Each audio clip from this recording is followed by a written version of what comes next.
A lot of this isn't going to make sense to you, and I'm sorry about that. I'm just going to start at the beginning, with the house.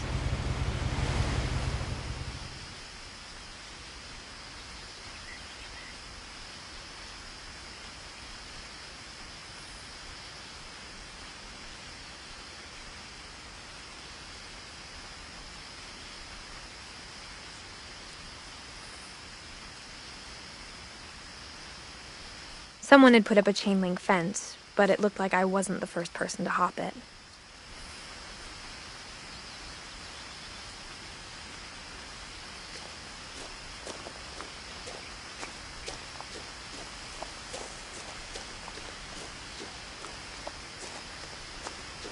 I lived here until I was 11, but I wasn't allowed inside half the rooms.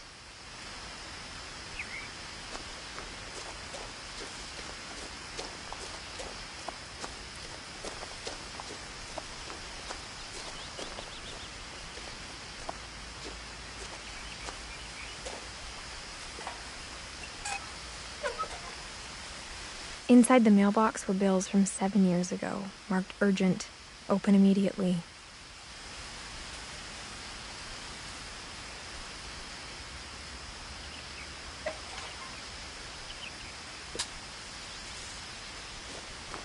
I hadn't been back since my brother Lewis's funeral.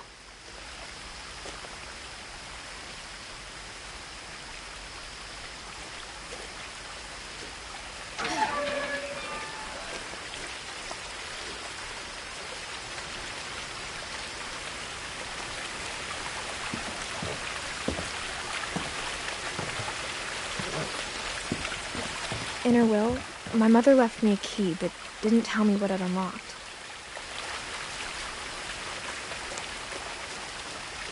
Maybe she thought I'd know, or she thought that the mystery would be enough to bring me back.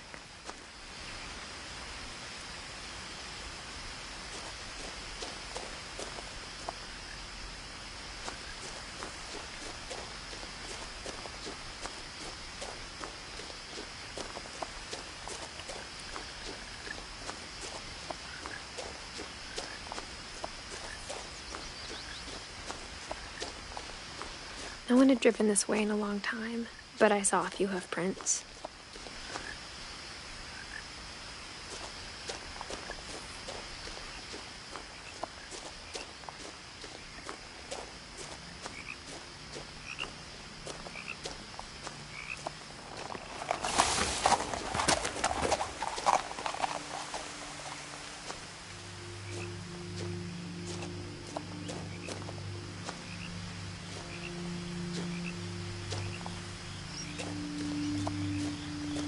The truth is, even after I inherited the house, I never thought I'd come back to it.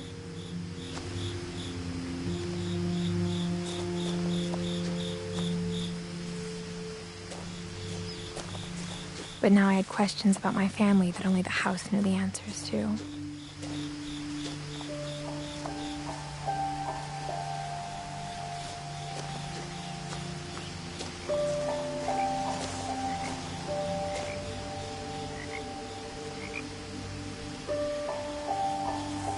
The house was exactly like I remembered it, the way I'd been dreaming about it.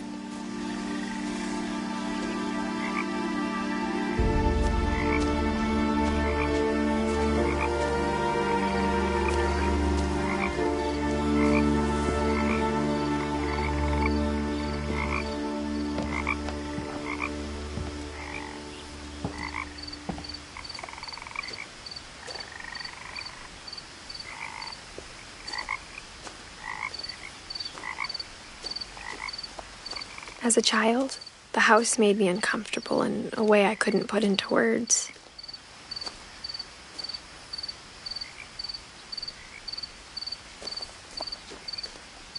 Now, as a 17-year-old, I knew exactly what those words were. I was afraid of the house.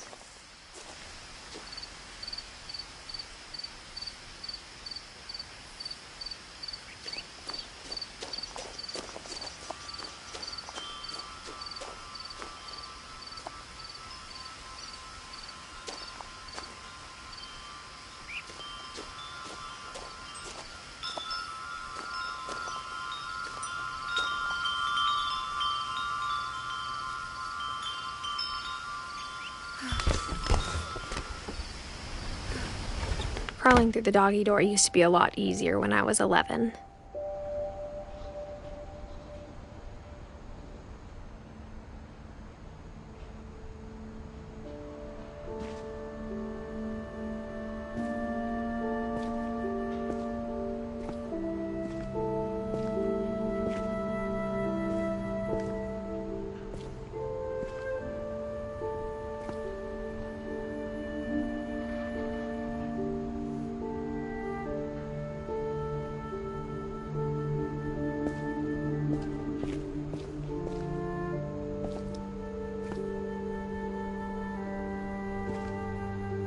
The power had been turned off the night we left.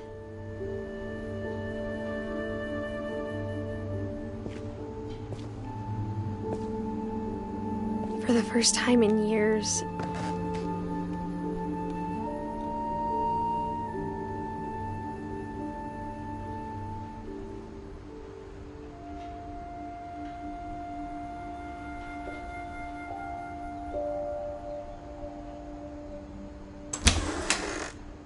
I felt like I was home.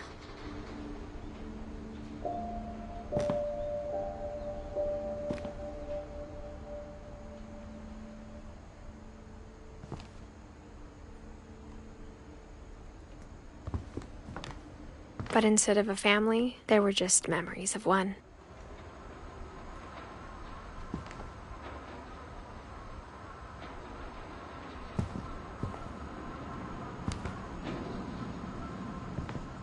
Like how after Louis started working at the cannery, we all got sick of eating salmon.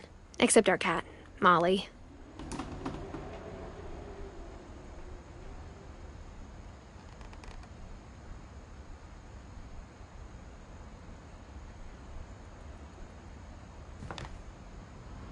Or how only one restaurant would deliver to our house, so we had Chinese a lot.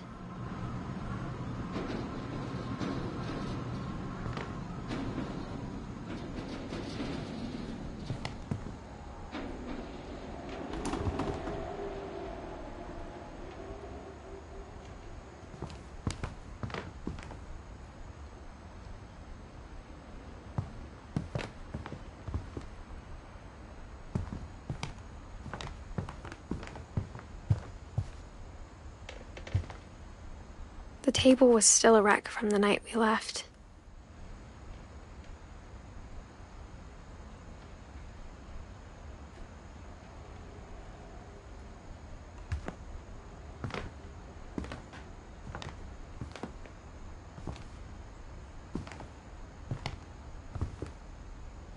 My mom was the only one of us who could imagine Great-Grandma Edie living in a nursing home.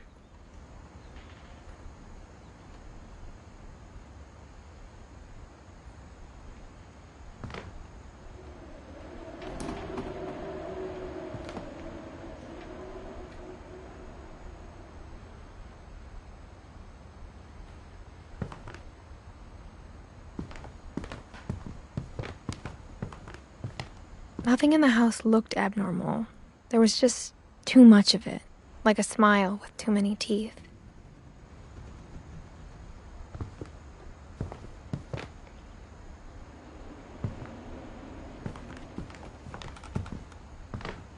Even the fireplace had a story. Edie told me the bricks came from the original house, after it sank.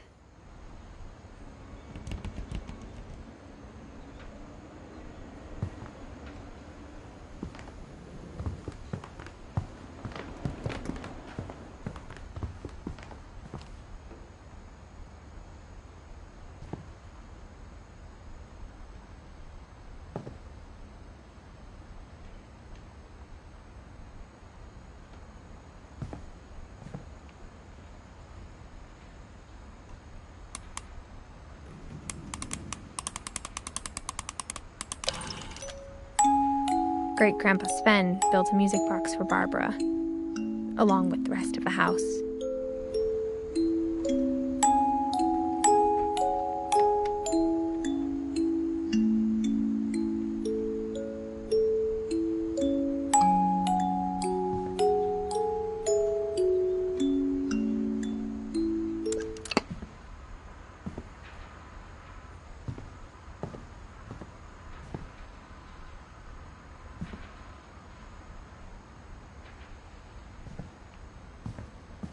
My mom wasn't much of an optimist, but she never stopped believing that my brother Milton was alive.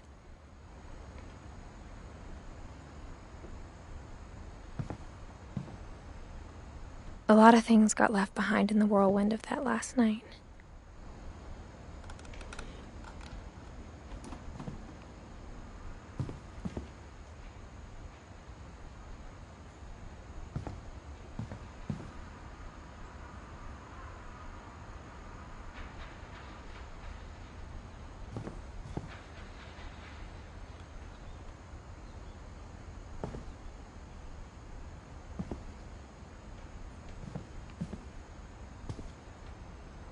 After Milton disappeared, Mom sealed up all the bedrooms. Then Edie retaliated and drilled peepholes.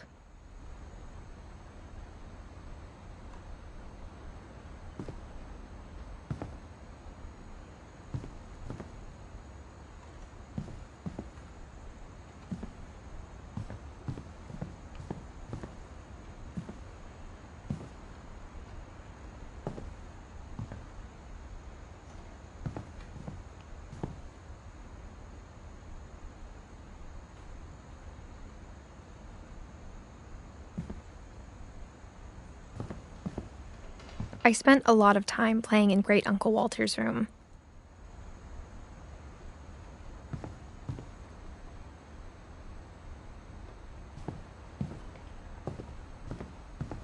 Lewis told me there were secret passages, but I never believed him.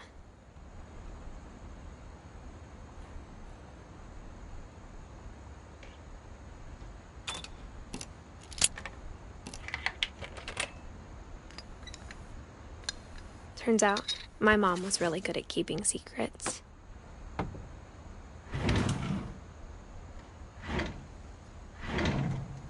Now it was time to find out what my mom had been afraid of.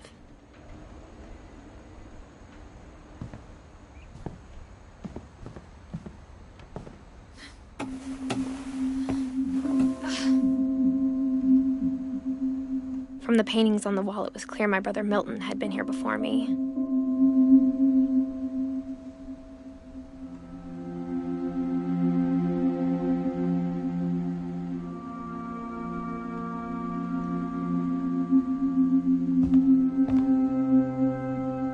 Reading this, maybe it sounds like I had a plan. But I had no idea what was behind that door.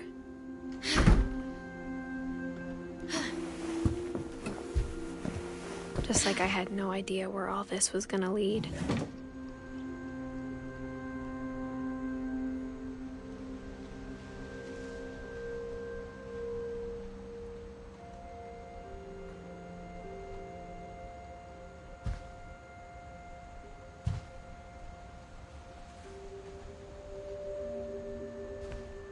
I grew up looking at Molly's room through the peephole.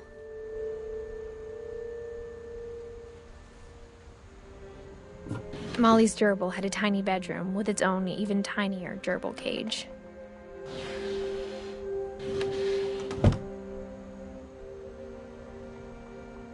Being inside for the first time, I felt like I'd stepped behind a painting.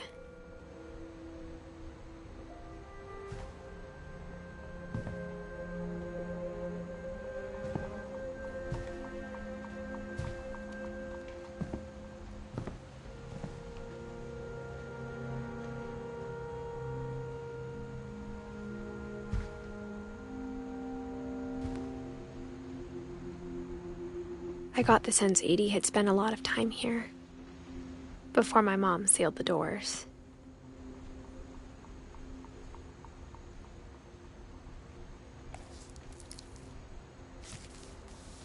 December 13th, 1947. Dear Diary, I'll be gone soon, but I wanted to tell somebody about what's gonna happen. It started when Mom sent me to bed without dinner. I woke up and I was starving, so I looked around for something to eat.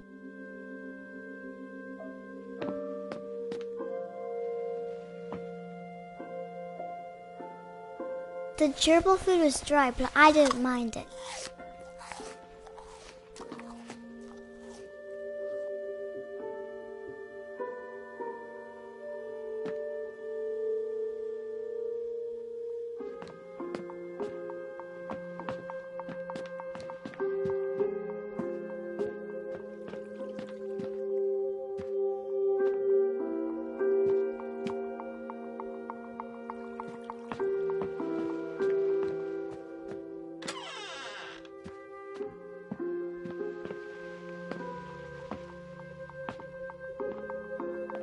I kept eating and eating.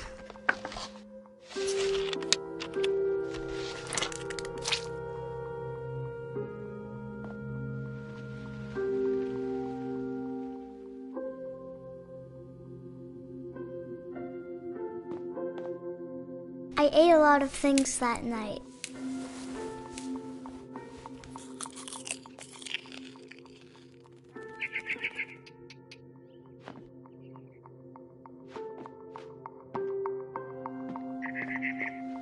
Then I heard chirping outside my window. It was a barn swallow going back to her nest. I reached out for her.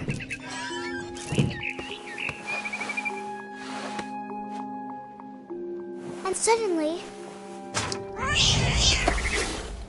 I was a cat.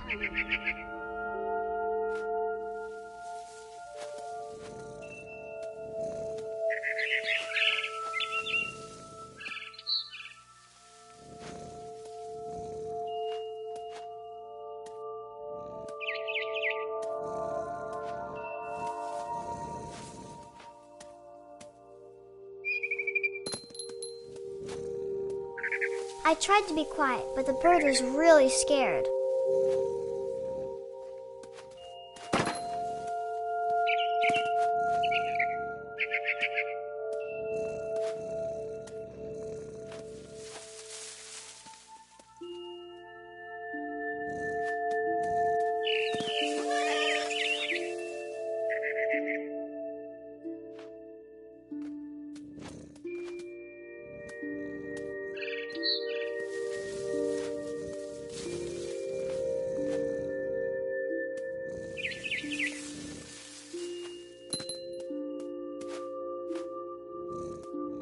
Mom and Dad didn't even look at me.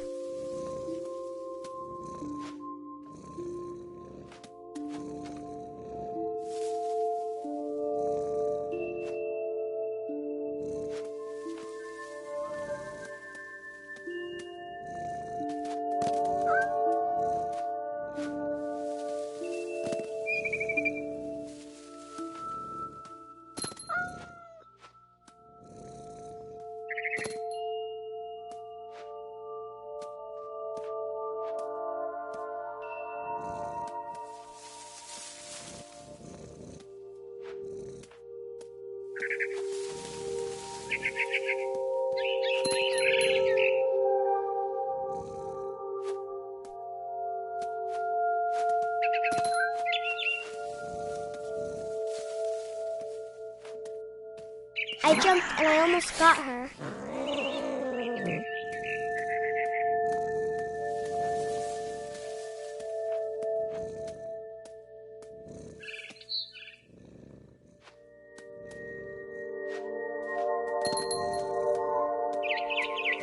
I could tell she was getting really tired.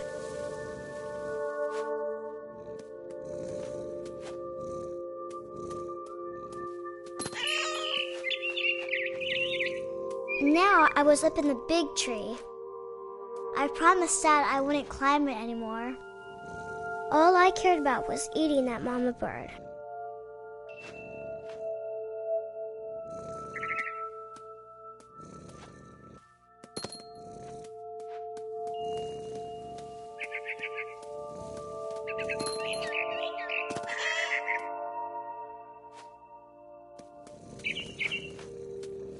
I gobbled her up. And suddenly, I was an owl. First, all I heard was the wind. Then I heard little teeth nibbling in the grass.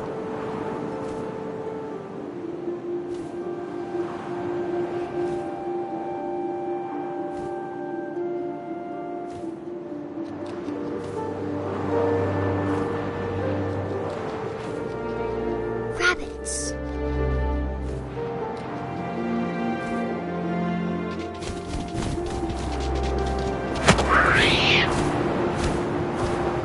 I imagined his face looking up and seeing mine through my talons.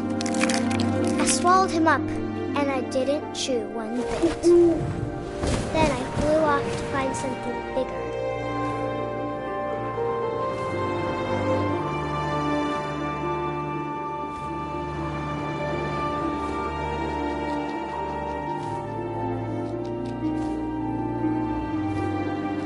A mama rabbit.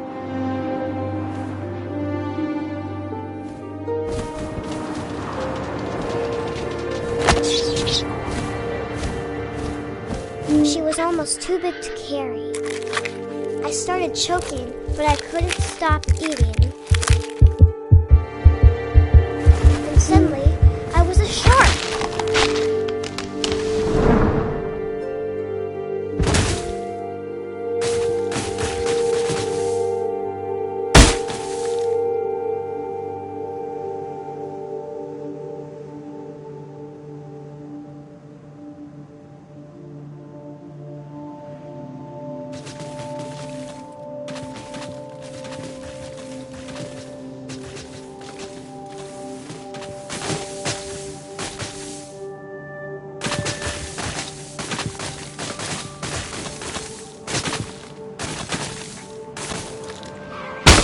I rolled off a cliff and into the ocean. Now, I was hungrier than ever.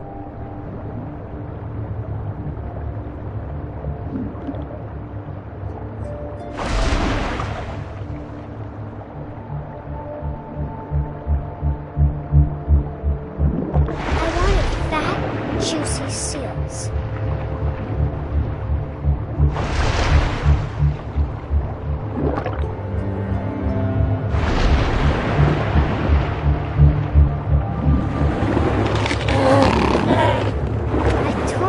Flipper, and it tasted really good.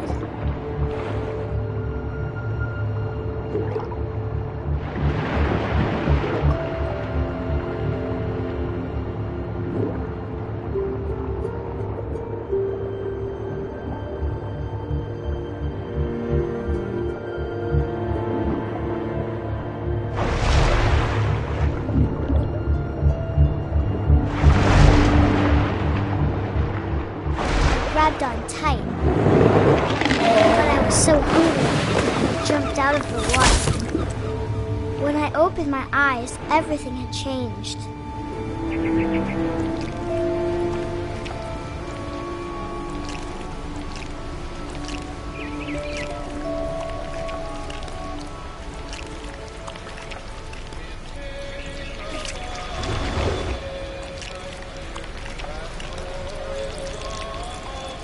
Now I was a monster, and I smelled people everywhere.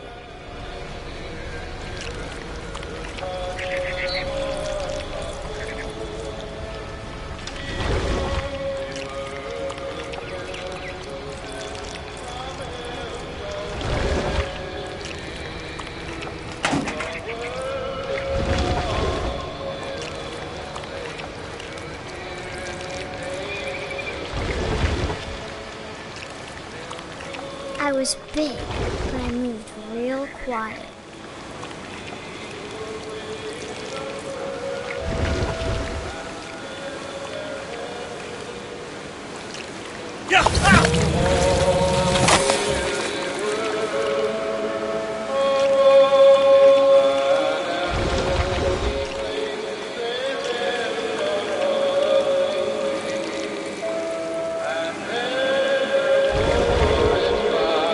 I wanted to stop, but also I didn't.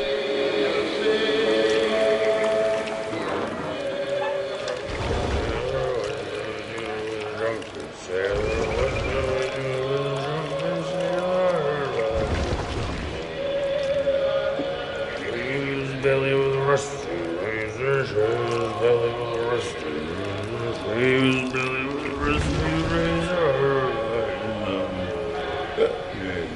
What shall we do with a drunken sailor? What shall we do with a drunken sailor? What shall we do?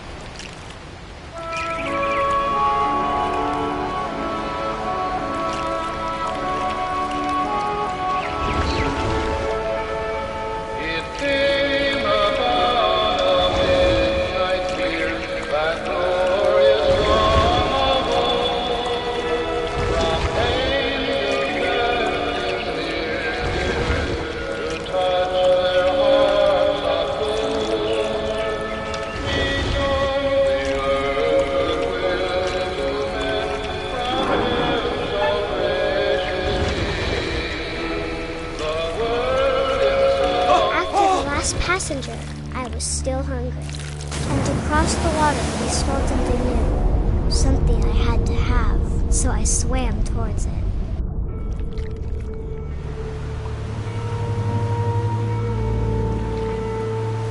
I slithered onto the sand, and the good smell went into an old pipe.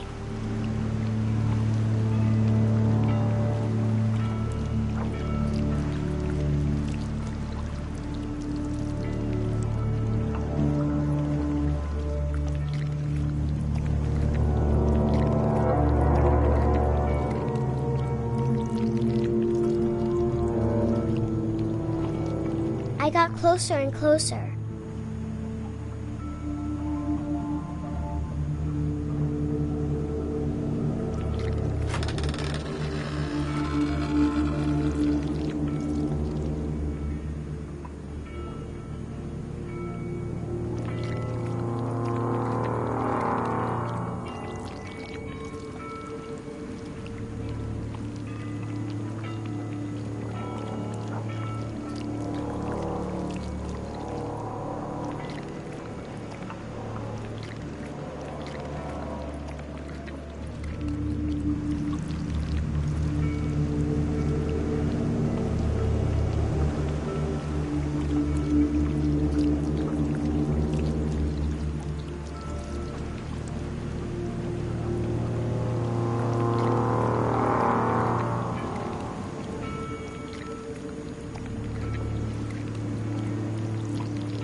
All of my stomach started growling. And suddenly, I was me again. I held my breath for a long time, but I couldn't hear anything. I think it's waiting for me to fall asleep. But it's not going to wait much longer. It needs to feed, and we both know I will be delicious.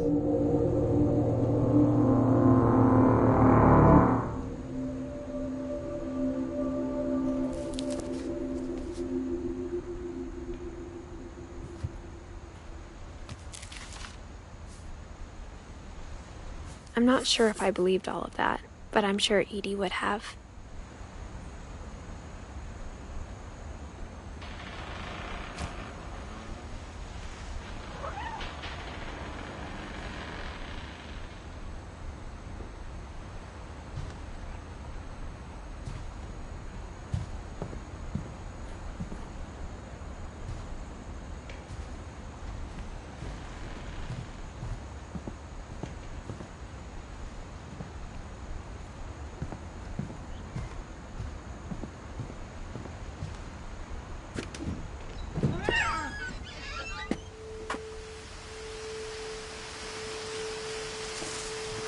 This will be obvious later, but my mom never told me any of these stories. Edie would have, but Mom didn't like bringing up the past. Though, when we adopted a stray kitten, she was the one who named it Molly.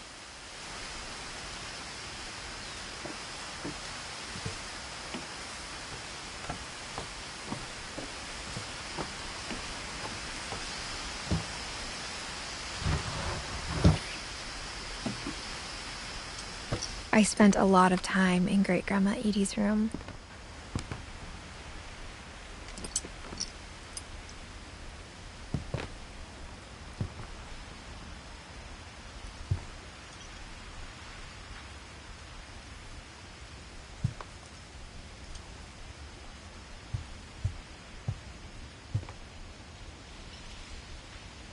We got along, and it was a good place to hide from my mom. When Edie told people Sven was killed by a dragon, she could also have said he was building a dragon-shaped slide that collapsed. She could have, but she didn't.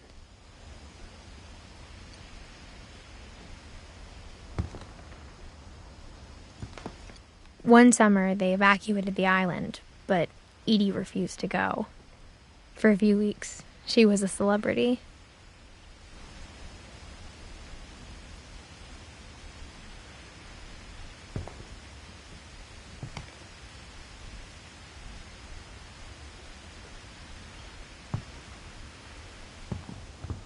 even in her 90s.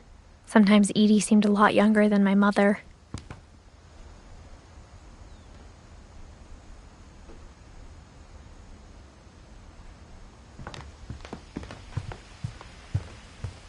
Her room was like a museum.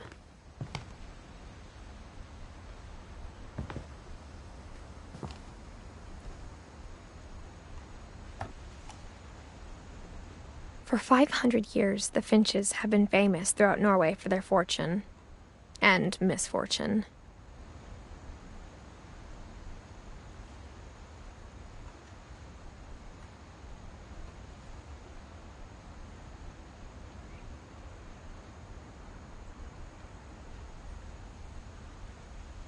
Odin Finch buries the latest victims of the family curse, his wife Ingeborg and their newborn son, Johan. On January 7th, 1937, he set sail with his family and his house, hoping to leave the curse behind. But 40-foot waves off the coast of Washington send the house and Odin to the bottom of the sea.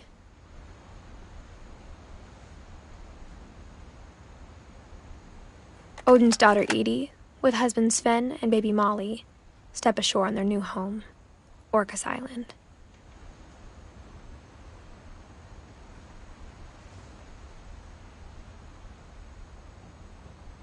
Odin Finch is the first to be buried in the new family cemetery.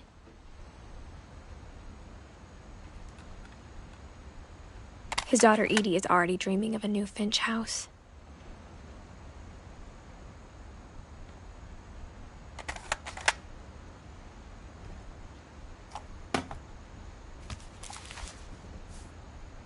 Whatever's wrong with this family, it goes back a long ways.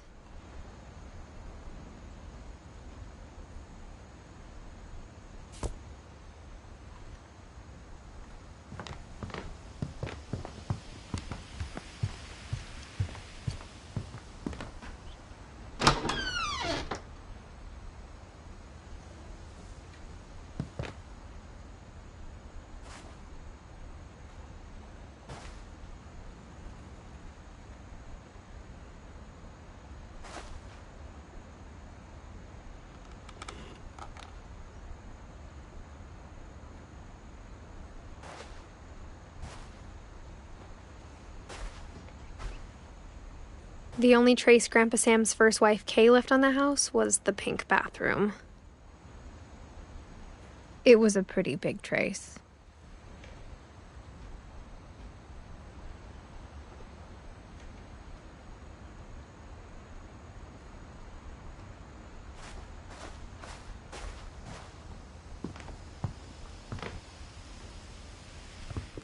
I hadn't thought of myself as Edith Jr. for a long time. Edie gave a big interview about a mole man living under the Finch house. My mom was furious.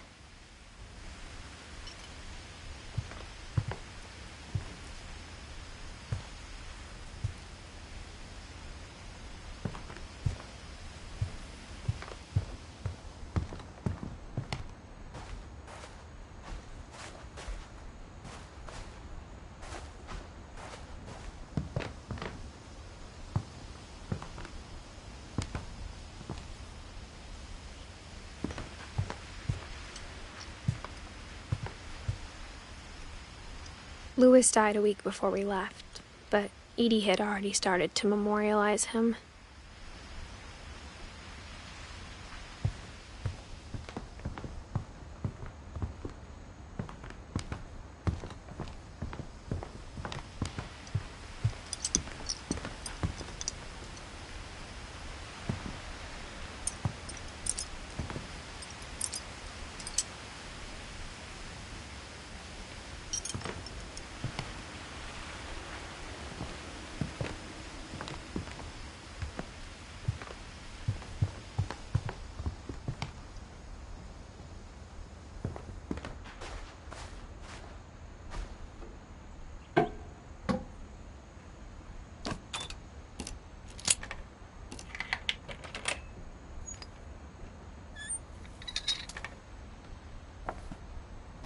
There's a secret in this bathroom.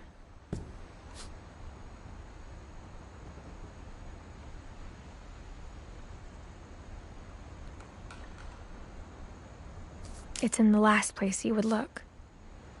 It isn't in the cupboard.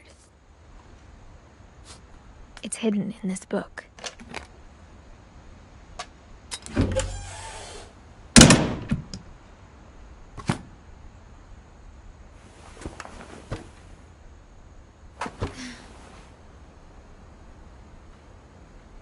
Sven gave Sam an old camera he'd refurbished.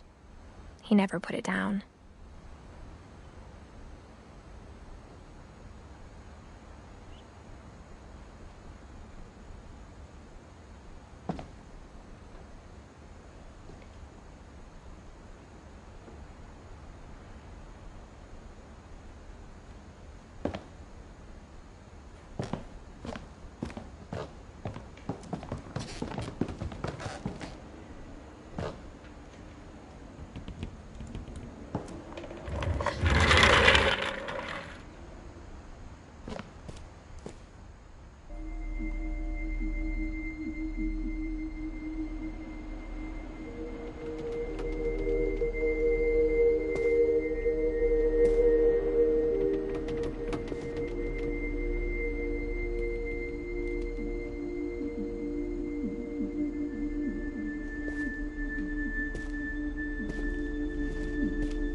I knew Grandpa Sam had a twin, and that he never talked about him.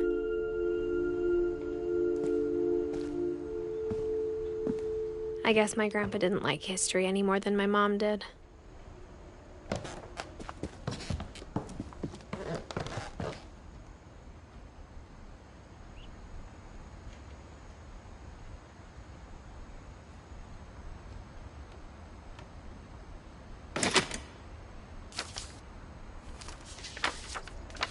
How I Want to Remember My Brother by Sam Finch. The thing I remember is that when he made up his mind, that was it.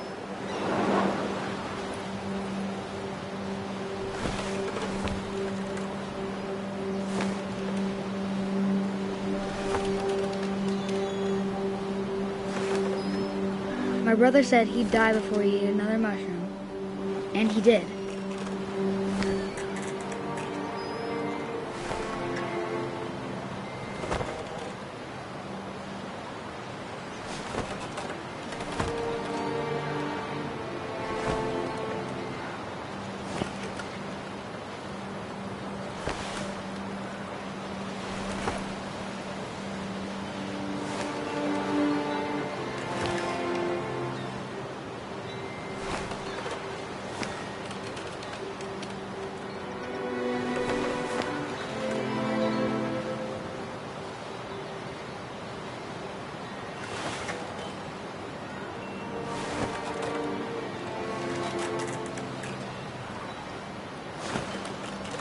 At Barbara's funeral, we swore we'd never be afraid again.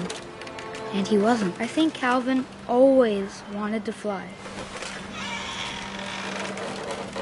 Sam! Calvin! Dinner's ready! Coming! But that day, he finally made up his mind to do it. I told him going around was impossible. Maybe if I hadn't said that.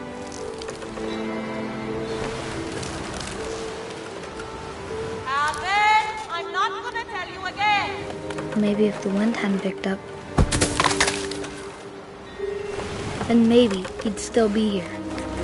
But I doubt it. I think he'd already made up his mind.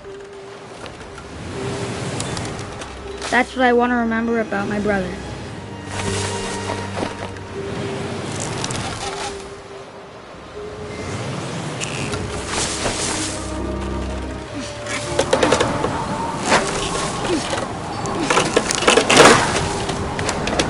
The day he made up his mind to fly, and he did.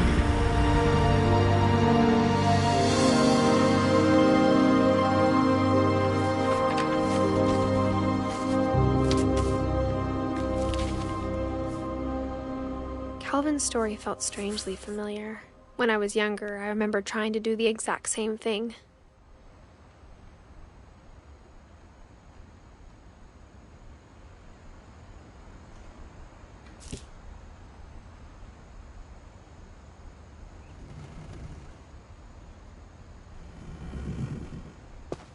After the funeral, Edie roped off Calvin's half of the room.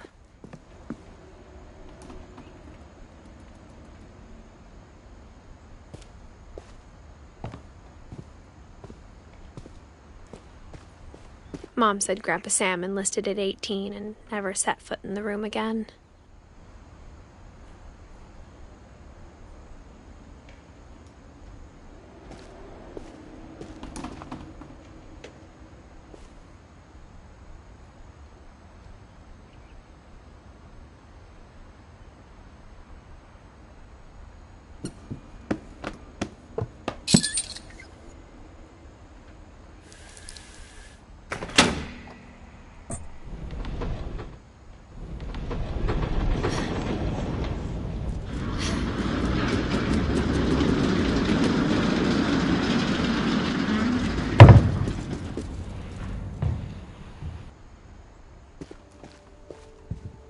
The passages were a pretty tight fit. They'd obviously been built for smaller hands and bellies.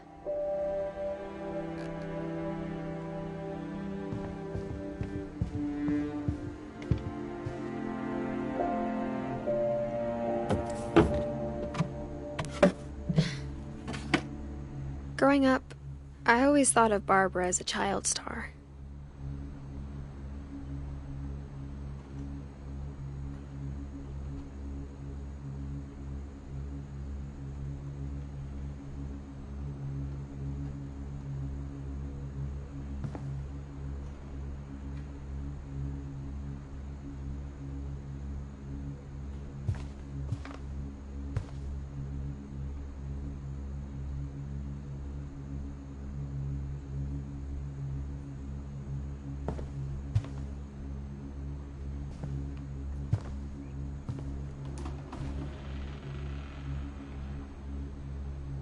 I never thought about how hard it must have been for her afterwards.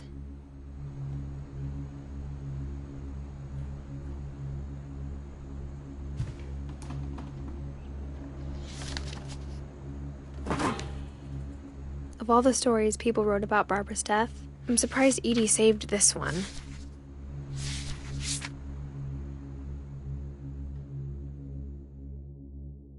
Old Jack here with another ghastly tale inspired by America's most unfortunate family.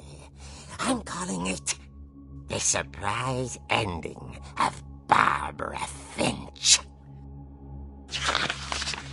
As a child star, Barbara was famous for her scream.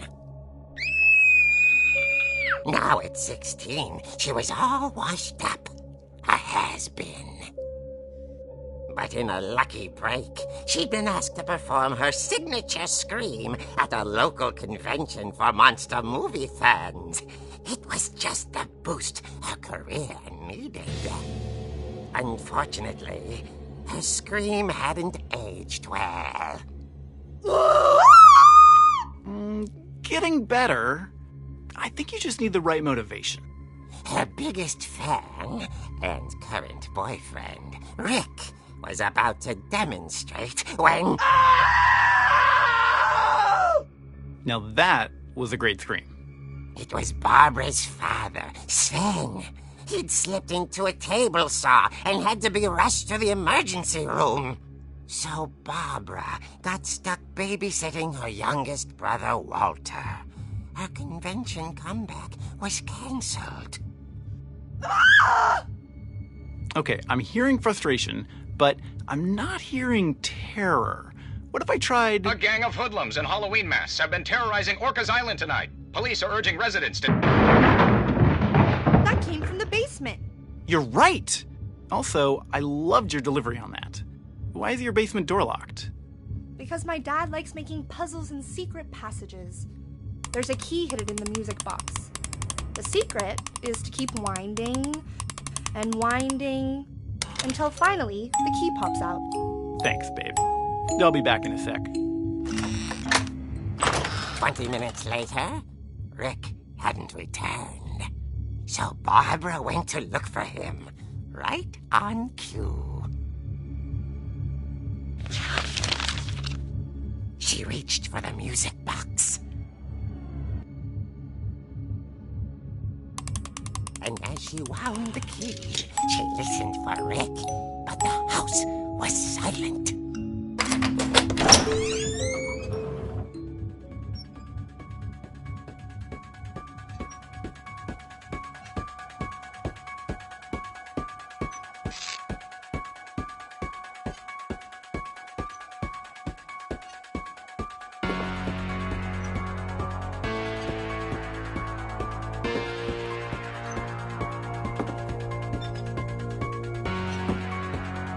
She found Rick's crutch and imagined the worst.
The gang's leader is the infamous Hookman killer, Dr. Carl Hamill, who impaled and then ate his family 10 years ago tonight.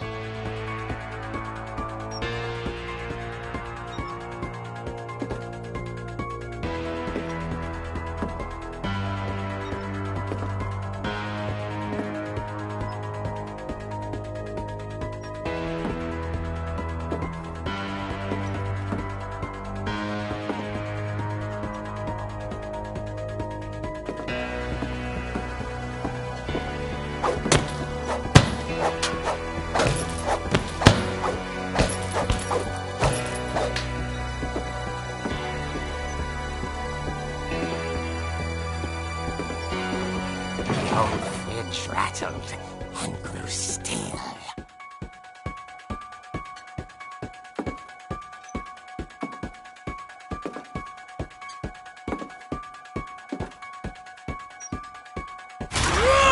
Oh dear!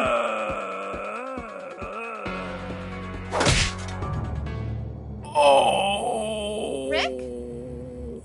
Barb, relax. I was just trying to scare you to help you find your scream. Well, I'm not scared, Rick. I'm furious. Then act furious. All I'm getting from you now is that you're hurt and confused and She threw him out, but she kept a little something to remember him by. Barb, have you seen my other crutch? And she was still holding it when she fell asleep watching the late picture show. Hours later... Barbara! Walter, what's going on up there? Ah! Okay, I'm coming up, but if this is a trick, you're dead, Walter.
Walter had vanished, but his bedside radio was still on.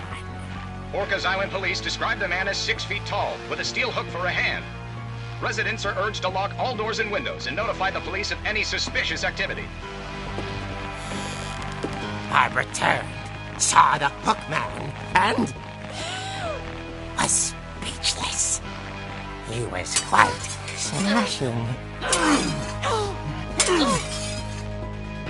And he was. He couldn't get enough of Barbara. Okay, Barbara. There's gotta be another way out of here.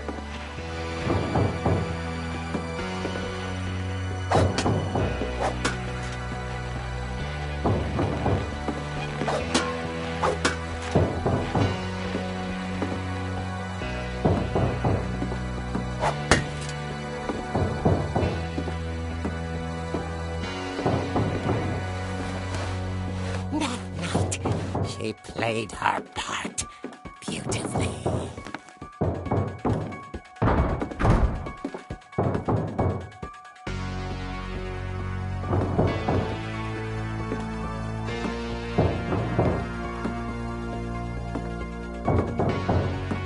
She thought about abandoning Walter, but just couldn't do it.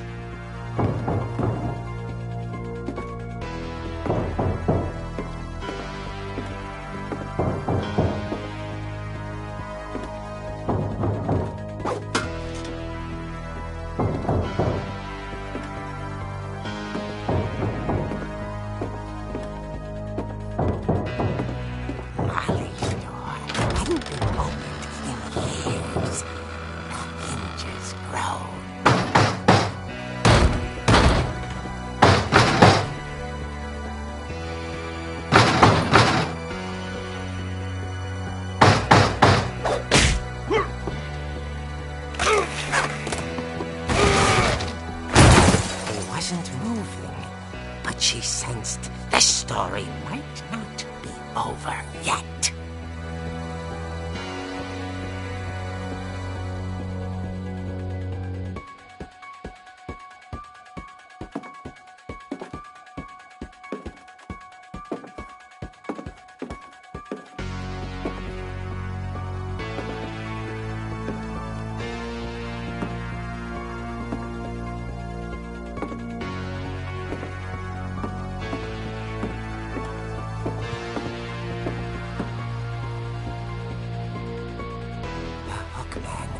Vanished.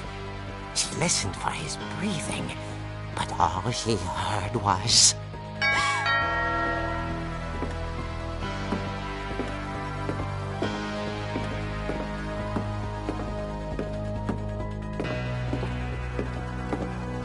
Someone at the door was dying to speak to young Barbara.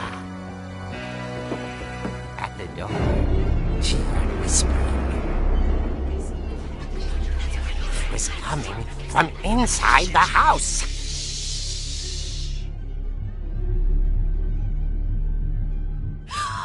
Oh dear. Surprise! Bravo, Barbara! You were wonderful. The monsters had come to surprise her. For Barbara, it was a dream come true. Then she saw what kind of monsters they were, and she realized what was about to happen. She was going to be famous. And with her final breath, Barbara Finch gave the performance of her life.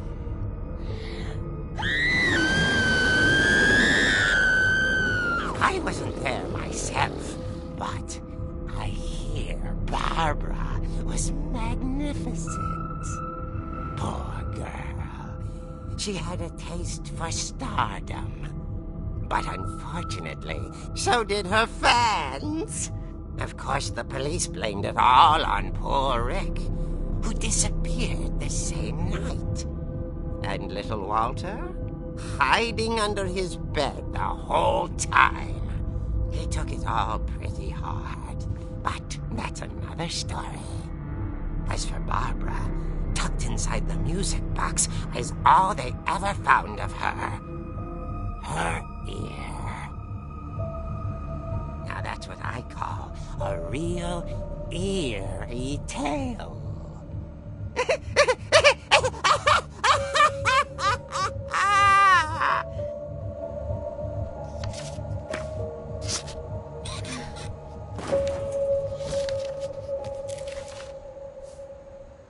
Edie told me all Barbara wanted was to be remembered, as absurd as that comic was.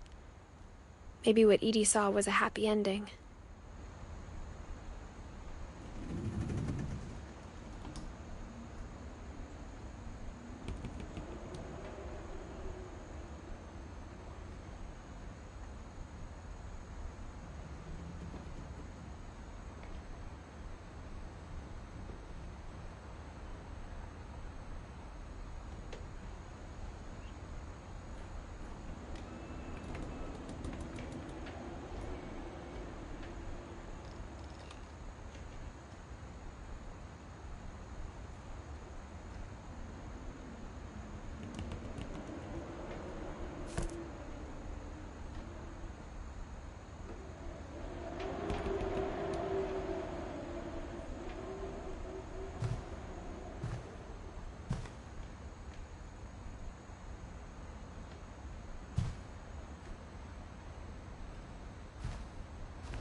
I guess now I know why Mom didn't like me playing with the music box.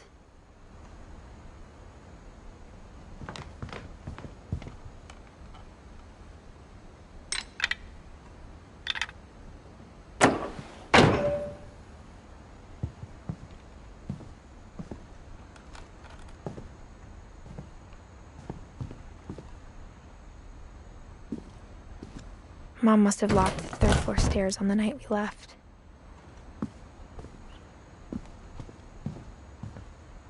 Whenever people ask me about my family, the first thing they always want to know about is Barbara.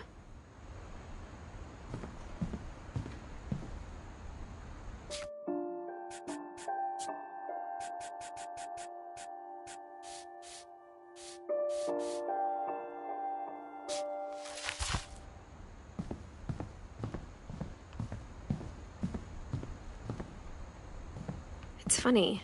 All those times I played with the music box and never found the basement key.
Mom said the basement was off limits, unless I wanted another tetanus shot.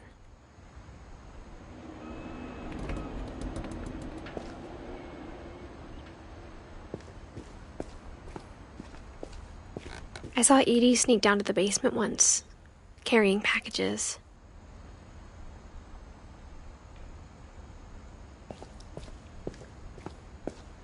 I thought maybe she was hiding presents.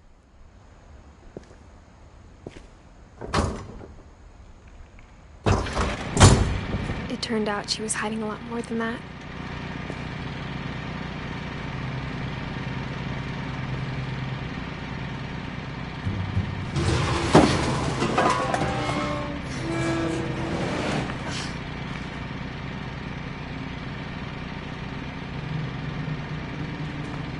remember asking Mom once about where Walter had gone.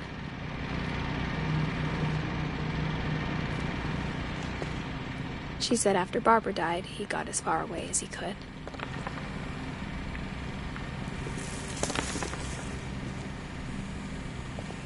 If there's a pattern in all these stories,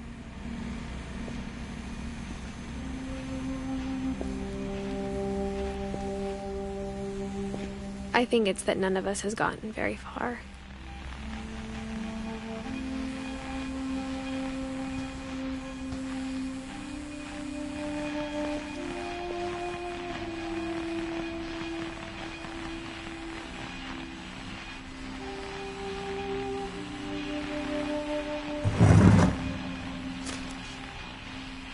Goodbye, everyone. I can't believe I've been down here for 30 years.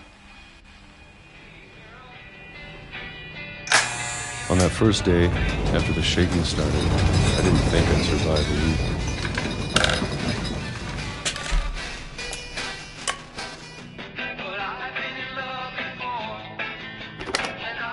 But after a few days, I settled into a routine.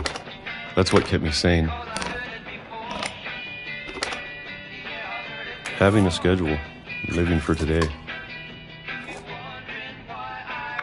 I always expected to be dead tomorrow. But if you wait long enough, you get used to anything.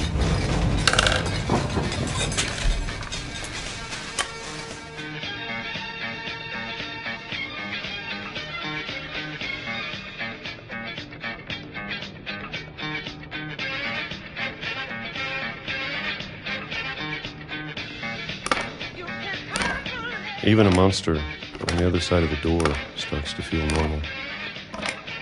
Almost friendly.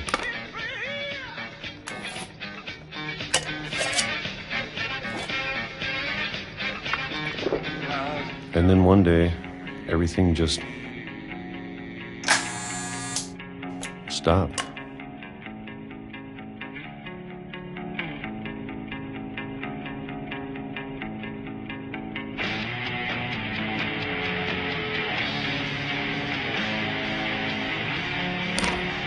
Whatever that thing was, it was gone. Maybe it got tired of waiting.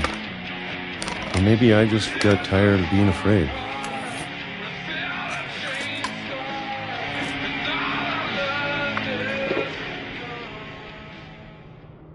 It's been a week now, the longest in 30 years. I'm done waiting. I have to leave while I still can.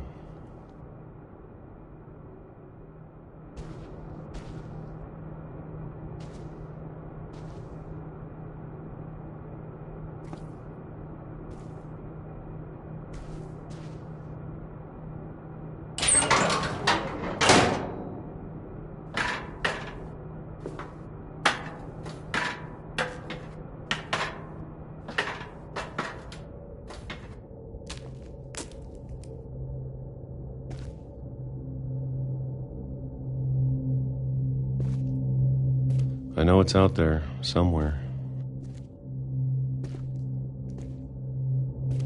Whatever killed Barbara.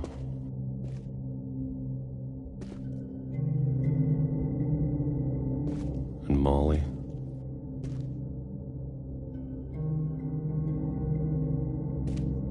And Calvin.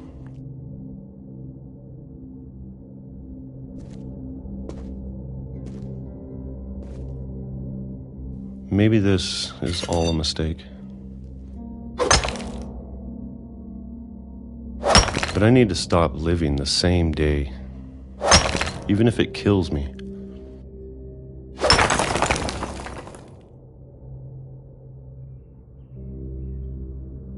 Whatever's out there, I want you to know I'm ready for it. I'm going to appreciate all of it, especially the food. I don't mind if I only have a year left, or a month, or a single week. I'd be happy with one new day. I can already imagine the sun on my face.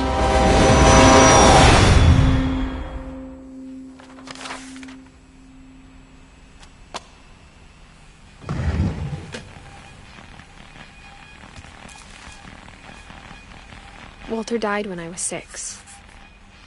I can't believe my mom never told me he was down here.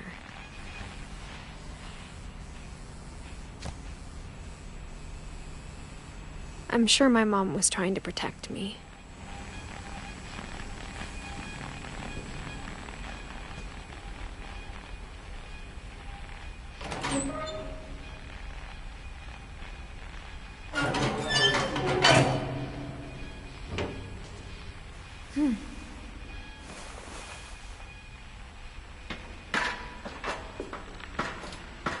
Maybe she was afraid I'd end up like Walter. But if she never told me about an uncle under the house, I can only imagine what else she was hiding. I don't want to make the same mistakes she made.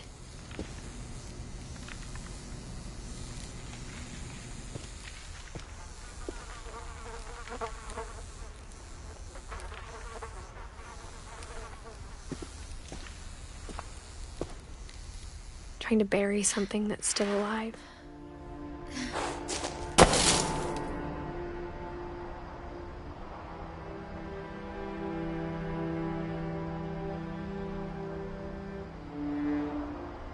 Now that there's only one of us left, or maybe 2,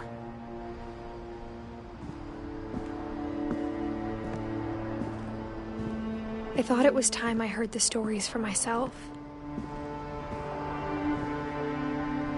And found out what happened to everyone else. But now I'm worried the stories themselves might be the problem. Maybe we believed so much in a family curse, we made it real.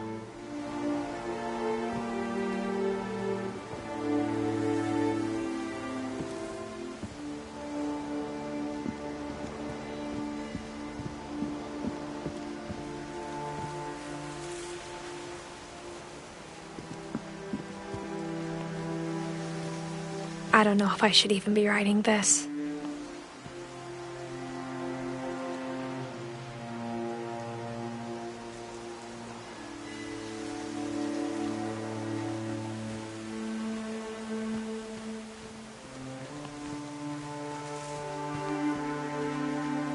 Maybe it'd be better if all this just died with me.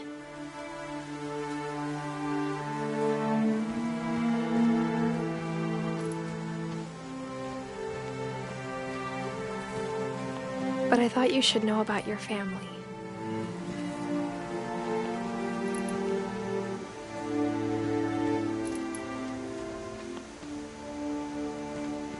And the history you're a part of.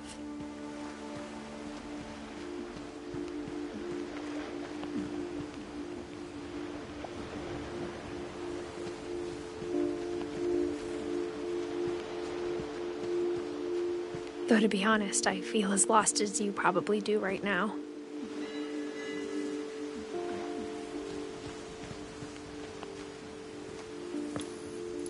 I think the people in these stories believed them, for what that's worth.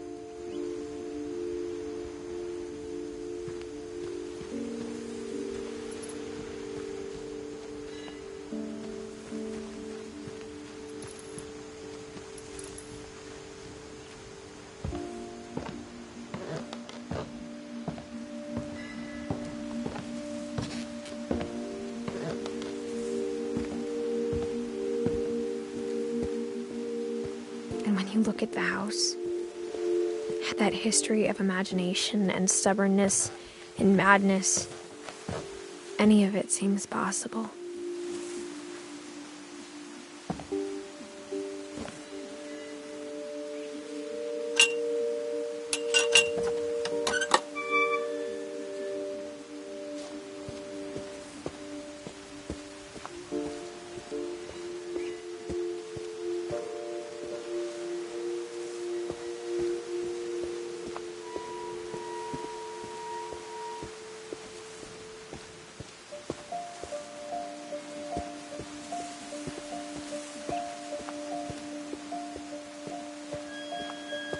I think we've been surrounded by death for so long, we've just gotten used to it.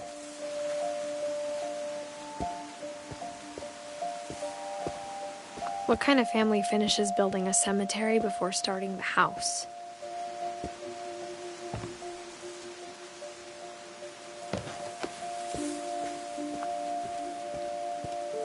It's embarrassing for me to admit this, but the pet cemetery made me more uncomfortable than the human one.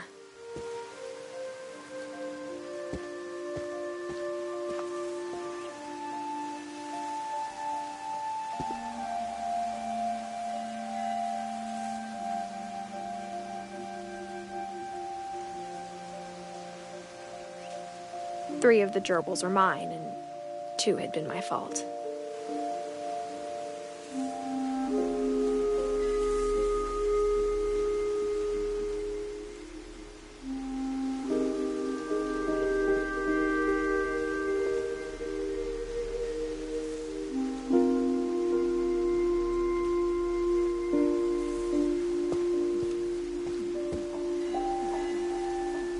Sven built the house, but it was Edie who designed the cemetery.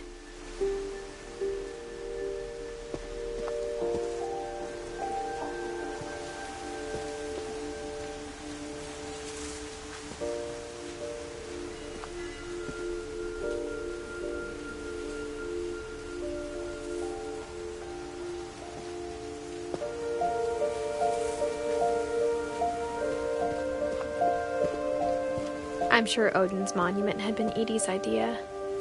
My mom was always trying to move on, but for Edie, the past never went away.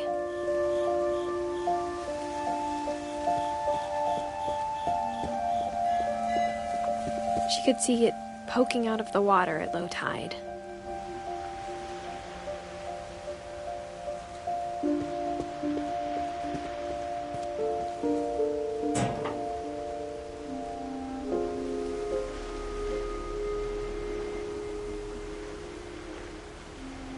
Edie said she dreamed about the old house every night.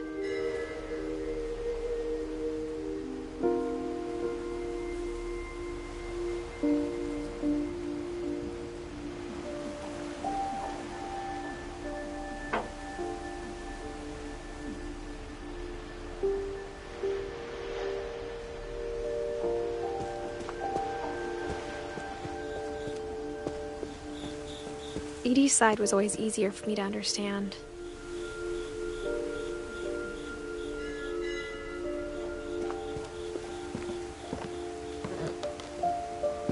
But the older I get, the more I can see where my mom was coming from. Her dad had been pretty strict, but it wasn't enough to save her brothers. She was just trying to do better.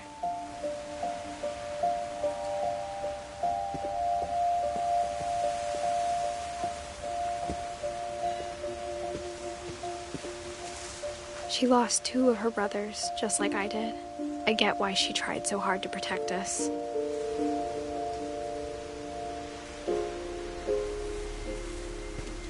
We never found Milton's body, so my mom insisted we were putting up a monument, not a tombstone.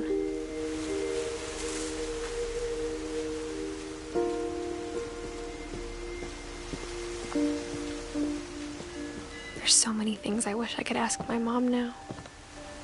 Part of me thinks this is what she wanted all along. For me to come back someday and find everything out for myself.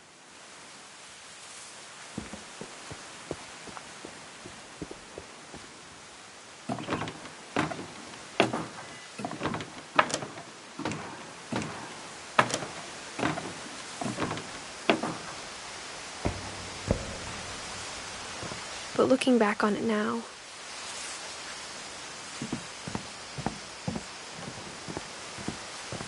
if she told me there was going to be so much climbing, I never would have come when I was 22 weeks pregnant.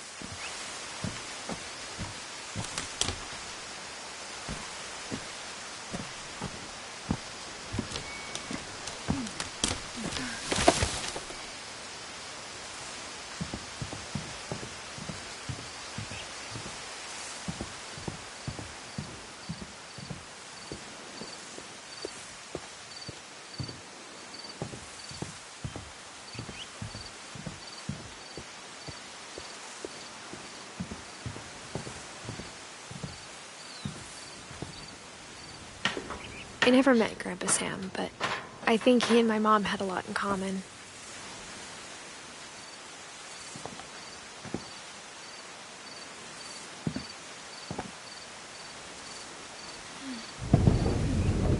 They were both pretty intense.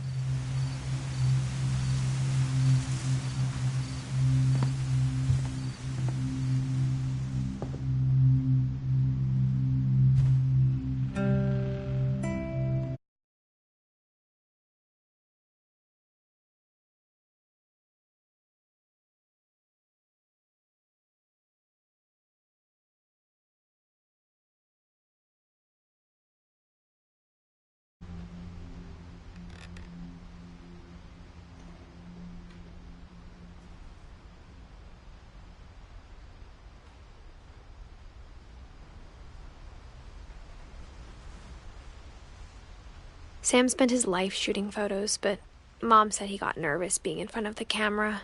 I guess we're all afraid of something.